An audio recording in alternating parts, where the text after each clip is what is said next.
ప్రశ్నలు అడుగుతా ఉన్నాం. మంచి ఉద్దేశంలో ఎన్నికల్లో నిలబడ్డాం. నిజాయితీగా ప్రజాస్వామ్య పద్ధతిలో ఎలక్షన్ గైడ్లైన్స్ లోబడి ఎన్నికలు జరగాలని కోరుకుంటా ఉన్నాం. Thank you. చెప్పాలి, మీరు 2 కోట్ల చొప్పున ఉద్యోగాలు అంటే ఇవాళకి 12 సంవత్సరాలు ఇంటూ 2 కోట్లు అంటే 24 కోట్ల ఉద్యోగాలు కావాలి.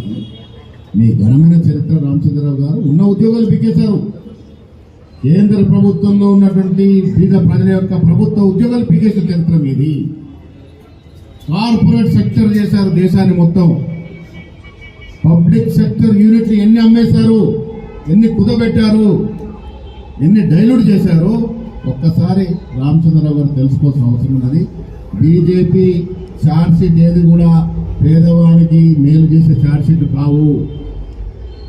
మతపరమైన ఛార్జ్షీట్ మేము నమ్మము. ఆ ఛార్జ్షీట్కి అసలు వాల్యూ లేదు. శ్రీరామారావు కులం లేదు, మతం లేదు.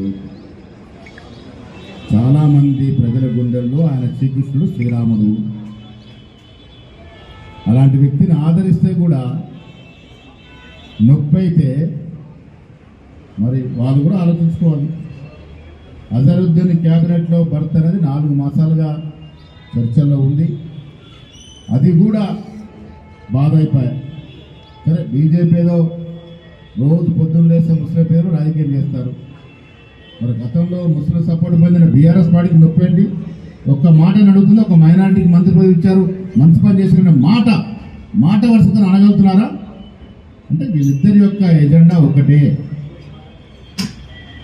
ఇరు పార్టీలు కూడా ఎజెండా ఒకటే నడుస్తూ ఉన్నారు. దీన్ని ప్రజలు అర్థం చేసుకోవాల్సిన అవసరం ఉన్నది. అజరుద్దీన్ కిషన్ రెడ్డి గారు అన్నారు. అసలు కిషన్ రెడ్డి గారు కేంద్ర మంత్రి, క్యాబినెట్ మంత్రిగా ఉన్నారు. వారిని మీ ద్వారా నేను సవినయంగా అడుగుతా ఉన్నాను. దేశద్రోహి, దేశభక్తికి ఉన్న తేడా ఏంటి?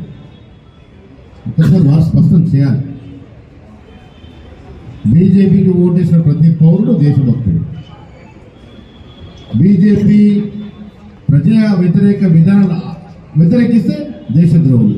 ఈ రకంగా దేశంలో ఎంతోమంది కేసులైనవి.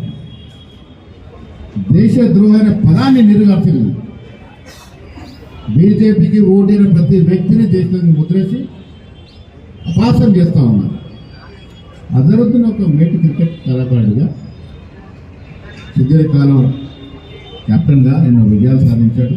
జాతీయ, అంతర్జాతీయ స్థాయిలో ఖ్యాతి గడించాడు. అలాంటి వ్యక్తి క్యాబినెట్ తీసుకుంటే ప్రతి వ్యక్తి హర్షించాల్సింది పోయి దాంట్లో కూడా రాజకీయం చేసే ప్రయత్నం చేస్తాం. ఇవన్నీ కూడా ప్రజలు గ్రహిస్తూ ఉన్నారు. తెలంగాణ చరిత్ర తీసుకున్న సమైక్య ఆంధ్రప్రదేశ్